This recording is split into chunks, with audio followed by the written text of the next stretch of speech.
Des aiguilleurs du ciel qui peut-être ont pris exemple sur leurs collègues de la SNCF. Éviter la grève, quoi qu'il en coûte. Europe 1 s'intéresse ce matin au coût pour l'entreprise publique et donc le contribuable de l'accord signé avec les syndicats de la SNCF. Des tricotages en règle de la réforme des retraites. Certains salariés, comme les contrôleurs, pourront cesser leur activité 18 mois avant le terme légal.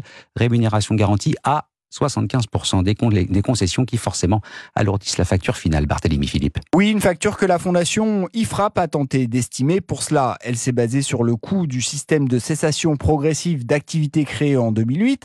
La SNCF, entreprise publique financée par l'État et donc par les contribuables, déboursait environ 30 millions d'euros par an pour abonder ce dispositif. Et pourtant, seuls 12% des bénéficiaires potentiels y recouraient. Le nouveau système pourrait donc faire flamber l'addition, selon Agnès Verdier-Molinier, directrice de l'IFRAP. Si 100% des personnels utilisaient ce dispositif, on serait dans les 300 millions d'euros par an, ce qui n'est pas négligeable quand on sait que le régime spécial de retraite de la SNCF coûte déjà tous les ans plus de 3 milliards d'euros. Et ce n'est pas tout. Entre 2020 et 2022, l'État a repris 35 milliards d'euros de dettes accumulées par la SNCF. La réforme des retraites devait générer des économies. Eh bien, c'est raté. L'accord d'entreprise les neutralise en grande partie.